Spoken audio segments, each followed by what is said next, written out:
Hola amigos del misterio, la historia que les traigo hoy es el ejemplo más profundo de cuán bajo pueden caer nuestros instintos cuando se trata de nuestra supervivencia. Esta es la historia de 3 familias colonas en 1846 en los Estados Unidos que vivirían un infierno en su intento de recorrer la senda de Oregón, que luego se conocería como la senda de California. Un viaje que debería durar 6 meses buscando una nueva vida. Sus nombres eran George Donner, su esposa, 5 hijas, su hermano Jacob Donner, que viajaba con su esposa, 7 hijos, y Jane Fraser Reed, con su esposa, 4 hijos y su suegra, expedición que después pasaría a los libros de la historia como la expedición Donner Reed. Estas familias se unieron a una caravana el 12 de mayo de 1846, caravana que llevaba más de 50 carros, liderados por el coronel William Henry Russell, que se disponía a cruzar dicha senda en un viaje que podía durar hasta 6 meses. Estos habían oído de una guía de viaje llamada La Guía de los Inmigrantes a Oregón y California, escrita por el explorador y escritor Langford Warren Hastings, en la que incluía la descripción de una nueva ruta que según él permitiría ahorrar un enorme tiempo de viaje para los que se dirigiesen a California. Después se supo que en el momento de escribir dicha guía, Hastings no había recorrido dicha ruta, que luego fue reconocida como el Atajo de Hastings en 1846. Lo reconoció en persona.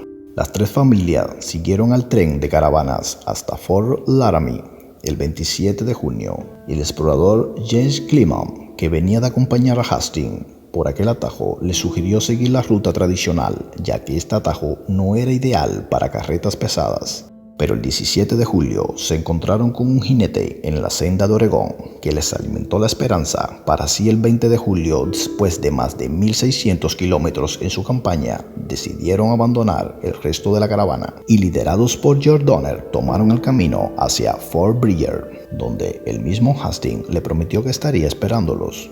Allí conocieron a Jim Bridger, dueño y constructor del fuerte de Bridger.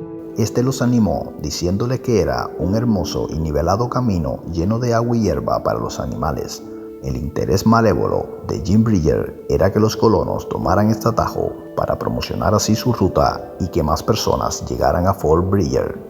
Ilusionados por aquellas palabras, hicieron caso omiso a tantas advertencias de aquel machacante atajo. Partieron con George Donner como líder el 31 de julio con nuevos miembros, unas 74 personas. Se dirigieron a las montañas Wasatch, el primer gran obstáculo.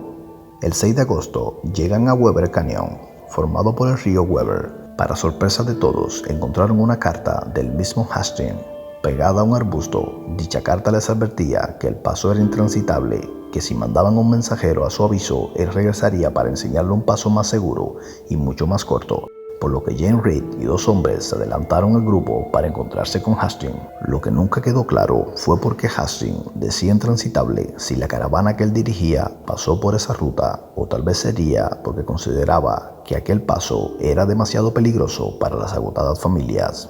Jane Reed se encuentra con Hastings y este le da instrucciones para que sigan una ruta alternativa cruzando las montañas. El 11 de agosto, Reed ya está de vuelta. Mientras que esperaban en Weber Canyon, se les unía una nueva familia. Ya la expedición sumaba 87 personas.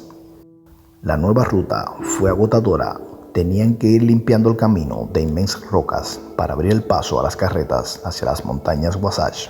Esto le costaría 11 días para lograrlos, mientras que las provisiones y el alimento para los animales se agotaba, lo que trajo fuerte discusión entre los colonos. Pronto el largo trayecto comenzaría a sumar víctimas. El 25 de agosto fallece Luke Halloran, de 25 años, producto de la tuberculosis. No sería la última.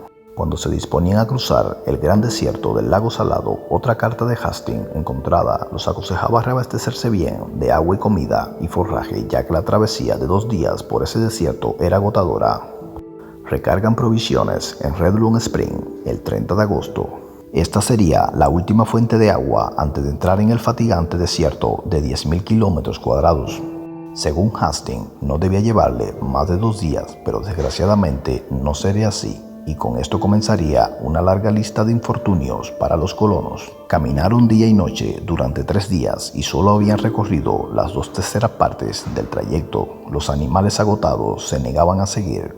Jane Reed se alejó unos 16 kilómetros hasta encontrar agua. Siguiendo los pasos de Reed, llevaron los animales hasta el agua, pero las altas temperaturas convertían la sal en lodo, enterrándose las ruedas de las carretas. Los animales sedientos, enloquecidos por la falta de agua, huyeron a desbandada, entre ellos 9 de los 10 bueyes de Reed. El 5 de septiembre llegaron al final de ese tramo de desierto y a los pies del Pilot Pit descansaron para recuperar fuerzas. Estaban físicamente destrozados y nadie ya creía en la ruta del explorador Hastings, que solo les había traído sufrimiento. El 10 de septiembre se preparan para cruzar hasta California y en un recuento de provisiones se dan cuenta que no contaban con las suficientes. Se les ocurre enviar a 2 jinetes con cartas pidiendo ayuda al dueño de Fort Sutter, John Augustus Sutter, que se encontraba al final de la senda de California. William McCutcheon y Charles Staton dejaron la caravana el 12 de septiembre para buscar ayuda, mientras el resto de la caravana se adentra más a unos 60 kilómetros en el desierto, rodeado de las montañas Ruby. El 26 de septiembre llegan al río Humboldt, un punto donde el atajo de Hastings se unía con la ruta original de la senda de California. Una travesía que esperaban hacer en 7 semanas. Gracias a esta ruta, 2 meses después, ni siquiera habían llegado a Fort Sutter y ni siquiera entrado en California. Aún quedaba lo peor: debían cruzar Sierra Nevada y el invierno asomaba. La moral de los colonos estaba muy baja y los nervios hacían estragos en ellos. Nunca imaginarían lo que se vendría en los posteriores días. El 5 de octubre, en un duro ascenso a una colina, uno de los hombres de Rick tiene una discusión con John Snyder, que acompañaba a la familia Grape. Este golpeaba incesantemente a los bueyes en la cabeza. Snyder, indignado por la interferencia del hombre, arremete contra Reed y este trata de calmar la situación, pero Snyder lo golpea varias veces en la cabeza con su látigo. La esposa de Reed se interpuso entre ambos y también la golpeó, sentenciando así su vida. Reed sacó su cuchillo, acabando con su vida en segundos. Esta sería la segunda víctima de la expedición. Jane Reed, un hombre que había hecho tanto por la expedición, se vería obligado a abandonarla una vez que sepultaron a Snyder por decisión de los demás y promovido por el inmigrante alemán Lewis Gisberg, ya que éste abusaba constantemente de su joven esposa y Reed le había avisado que si la volvía a golpear se las vería con él. Expulsado al desierto para que muriera de sed o en manos de los indios. Sin embargo, no fue así. Jane Reed sobreviviría junto a 2 de sus hombres que se marcharon con él. El 8 de octubre, un inmigrante belga de 60 años que viajaba con Lewis, que ya se sabe que carecía de corazón, lo dejó abandonado a su suerte, sin que nunca más se supiera de él. Así sería la tercera baja de la expedición. El 11 de octubre, una partida de indios 20 asalta la caravana, dejando varios heridos, robando 18 bueyes y matando otros 21 animales. El 13 de octubre muere un inmigrante alemán, el señor Wolfinger. Este se encontraba solo con otros 2 alemanes. Estos dirían que fue a mano de los indios, pero se sospechaba que fueron ellos para robarle. Ninguno de los 2 sobrevivirían a la expedición. El temor y la incertidumbre asolaban a los colonos. Toda una serie de infortunios y muertes crearon un escenario espeluznante, pero lo peor estaría por venir. El 16 de octubre alcanzan el río Truckee, de 195 kilómetros de longitud, que nacía en el lago Tahoe, en Sierra Nevada. El 19 de octubre, Charlotte y William, quienes habían partido el 12 de septiembre para buscar provisiones en Fort Sutter, alcanzan a la caravana, alegrando así el día de todos los colonos. William estaba muy enfermo, pero en su lugar el capitán Sutter envió 2 indios vaqueros llamados Luis y Salvador, y junto a esto la alegría de la noticia de que Jane Reed estaba vivo, para alegría de su familia. Ahora, guiados por Charles, emprenden la marcha, rezando porque la nieve no cerrara los pasos a través de las montañas de Sierra Nevada, pero no correrían con tanta suerte. El 30 de octubre, la expedición maldita se lleva una nueva muerte. Otro hombre, William Foster, dispara por accidente a su cuñado, causándole la muerte. Ese mismo día, la nevada llegaba adelantada para sorpresa de todos, y aún no comenzaban a cruzar la sierra, un obstáculo natural de 640 kilómetros de longitud y unas alturas superiores a los 3.000 metros. El 31 de octubre, mientras que George Donner arreglaba su carro, sufre un profundo corte en su mano, retrasando así a su familia y la de su hermano, que se quedó para apoyarlo mientras que la caravana sigue avanzando. Varios intentos de cruzar la sierra, pero la adversidad y el terreno y las fuertes nevadas no lo permitieron. Estaban obligados a esperar, para muchos sería su último invierno. Y así comenzaría la parte más trágica y escalofriante de esta historia.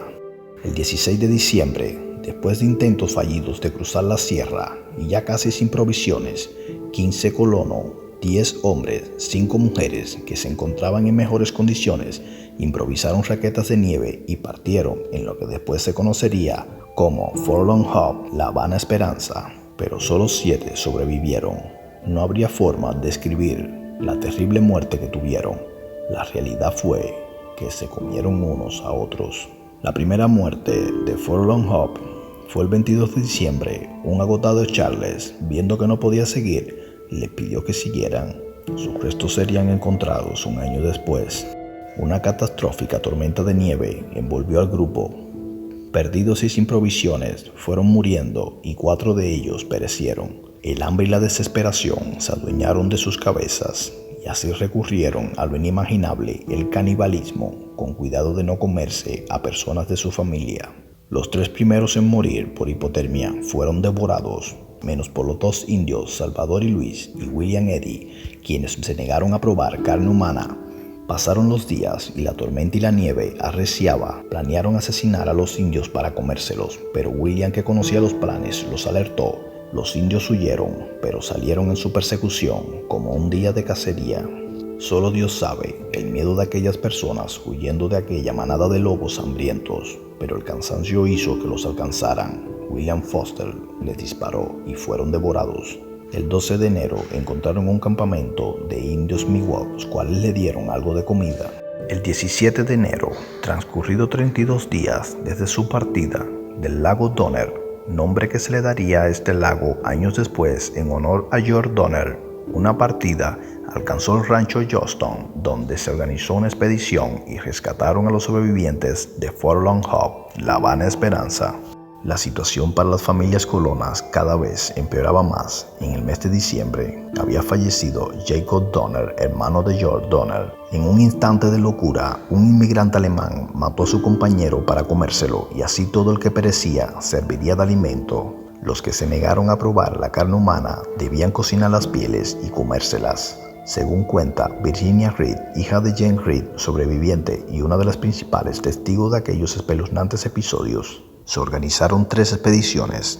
La primera salió el 1 de febrero de 1847 del rancho Johnston.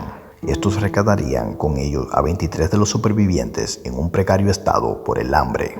Atrás quedaron otros 21 esperando por rescate. Nuevos escenarios de canibalismo, producto de la locura por el hambre, se verían en los posteriores días e incluso devorar a cadáveres de varios días de muerto.